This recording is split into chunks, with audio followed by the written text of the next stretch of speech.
संत प्रेमानंद महाराज के आवास में लगी आग, कवरेज कर रहे पत्रकारों और स्थानीय लोगों का छीना गया फोन। संत के सेवादारों की बदसलूकी से ब्रजवासियों में भारी आक्रोश देखने को मिला। वृंदावन के छठीकरा मार्ग स्थित श्री कृष्ण शरणम सोसाइटी में रविवार सुबह उस समय अफरा तफरी मच गई जब संत प्रेमानंद जी महाराज के फ्लैट संख्या 212 में भीषण आग लग गई।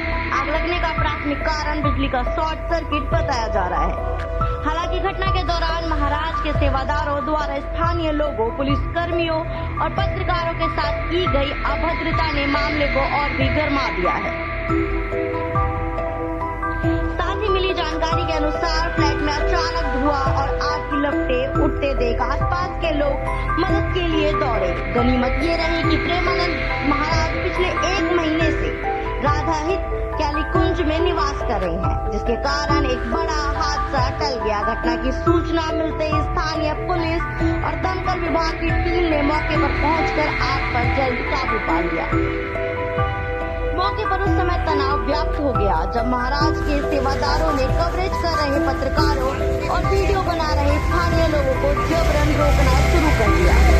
प्रत्यक्षदर्शियों के अनुसार सेवादारों ने कई लोगों के मोबाइल फोन छीन लिए और वहां मौजूद पुलिसकर्मियों के साथ भी बदतमीजी की। संत के सेवादारों के इस उग्र व्यवहार से स्थानीय ब्रजवासियों में गहरा रोष है। लोगों का कहना है कि एक और जहां संकट के समय लोग मदद के लिए पहुंचे थे, वहीं सेवादारों ने सेवा भाव के बजाय अभद्रता का परिचय दिया। स्थानीय निवासियों ने पुलिस प्रशासन से सेवादारों के खिलाफ उचित कार्यवाही की मांग की है।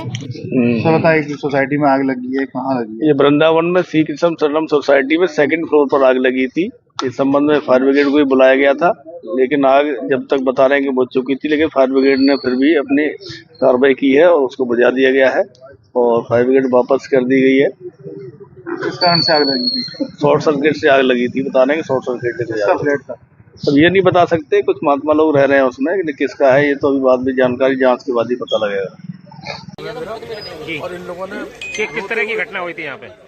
हमको बदबू आ रही थी बाहर जलने की, तो हमने अपने घर में चेक किया तो अभी बहुत जोर से दरवाजा खटखटाया किसी ने, किसी इंस्ट्रूमेंट से, लोहे वगैरह से, कि हेल्प हेल्प हेल्प ऐसे करके। तो हम बाहर निकले तो धुआं बहुत ज्यादा था, निकल नहीं पाए। 2-3 बार बाहर निकलने की कोशिश की, नहीं निकल पाए। तो हमने मित्र तुलसी स्वामी जी और भूपेश जी को फोन किया, ये दोनों हेल्प करने आए। उसके बाद की घटना स्वामी जी ने बताई, जबरदस्ती मारपीट, गुंडागर्दी, गाली गलौज।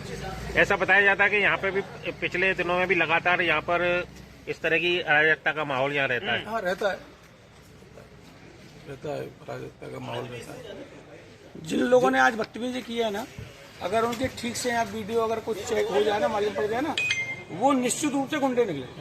उनकी जो बात करने की शैली थी, उनका जो व्यवहार था ना, वो निश्चित रूप से गुंडे थे। निश्चित रूप से आपराधिक लोग मिलेंगे, चाहे उनका भेष कुछ भी हो। आज भले ही वो किसी वेश में हो, उनके अगर पीछे की जांच होगी तो निश्चित रूप से वो गुंडे निकले। प्रोफेसर विशाल जी ने बताया, हमारे मित्र शीतल लवानिया जी, आप ऊपर 34 फ्लोर पर रहते हैं। जब बिल्डिंग में आग लगी, धुआं उठा, इनका मेरे पास फोन पहुंचा हेल्प के लिए। मैं तुरंत भाग के यहाँ आया। मैं ऊपर इनको निकाल के पहले ऊपर गया हूँ, निकाल के लाया हूँ, लौट के आ रहा हूँ तो लोगों ने बदतमीजी की। तो महाराज जी के शिष्यों ने कि आप इस बिल्डिंग में क्यों घुसे? मैंने कहा हमारे भाई हैं, उनको लेने आए हूँ, आप नहीं घुस सकते। कौन आया है? मारो पीटो ऐसे किया है, धक्का मुक्की की, हाथापाई की और मेरा मोबाइल ये देखो टूट भी गया, हाथापाई में टूट गया। 2 घंटे बाद दिया, 1-2 घंटे बाद में मोबाइल दिया। उसके बाद आप लोग सब लोग मीडिया वाले भी आए, लोकल यहाँ फ्लैट में रहने वाले भी आए, सबके साथ बदतमीजी की है। यहाँ तक कि जब पुलिस वाले अभी मेरे को ऊपर लेके जा रहे थे, उनके संग भी, अभी इस बात की तो उसमें पुलिस वाला, उनके संग भी बदतमीजी की, पांडे साहब के साथ, पांडे जी के साथ। जब ये लोग साधारण लोगों को क्या छोड़ेंगे और बेवजह की गुंडागर्दी की, आप इस बिल्डिंग में आए क्यों नहीं आएंगे? हमारे भाई रह रहे हैं, आज उनको कोई घटना घट जाती, कोई बात हो, हमने हेल्प में ही तो आए ना। टोटल बदतमीजी, टोटल गाली गलौज। मैं तो कह रहा हूँ महाराज जी के ये लोग शिष्य हैं ही नहीं, संत नहीं है। संत के भेष में भेड़ी है जिन लोग, जिन्होंने बदतमीजी की है, ये संत नहीं है, संत के रूप में भेड़ी है। जांच कराई जाए तो कई मुकदमे हमारे दरवाजे खटखटाए, हेल्प करके। हमारे एक मित्र यहाँ पे रहते हैं चेतन भाई साहब, उन्होंने फोन किया था कि बिल्डिंग में आग लग गई है। तो हम लोग क्योंकि मित्र हैं उनके, तत्काल अपने मैं बिहारी जी के मंदिर पे था, वहाँ से यहाँ आया तो गेट पे सबसे पहले बदतमीजी हुई। गेट पे जो लोग थे उन्होंने मेरे फोन से, चेतन भाई साहब का फोन नहीं मिला, 20 मिनट बाद आदमी घबरा जाता है, उसका फोन नहीं मिलता, तो उन्होंने मुझको अंदर नहीं आने दिया। केवल बाबा के ही लोग अंदर आ सकते हैं सोसाइटी में, कोई बाहर का आदमी अंदर नहीं आ सकता। बड़ी मुश्किल से उन्होंने 15 मिनट लगाए। मैंने उनसे कहा मेरे आप मोबाइल का नंबर नोट कर लो, मेरे स्कूटर का नोट कर लो, मेरा एड्रेस नोट कर लो, पर इस तरीके की बदतमीजी है, इस तरीके की गुंडागिर्दी है, इन्होंने वृंदावन शहर तक में आतंक मचा रखा है। और जब यहाँ आया तो मालूम पड़ा कि मेरे एक मित्र हैं तुलसी स्वामी जी, जो हमारे कॉमन फ्रेंड है यहाँ पे चेतन भाई साहब के, उनके संग इनके लोगों ने बदतमीजी की, मारापीटी की, मेरे ऊपर भी ये लोग अर्राने लगे। फिर कुछ समय यहाँ के लोग आए, जब लोकल लोग इकट्ठे हुए, उनके साथ भी, पत्रकारों के साथ भी ये बदतमीजी करने लगे, मार देंगे, पीट देंगे। इनके यहाँ की महिलाएं कह रही थी कि आपका पता नहीं चलेगा, आप कहाँ चले जाओगे।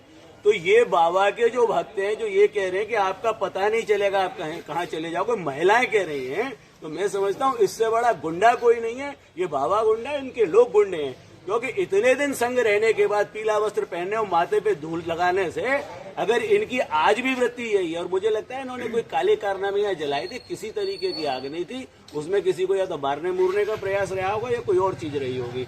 अब भगवान जाने क्या था, क्योंकि जिस तरीके की इन्होंने घेराबंदी की थी वो समझ के बाहर।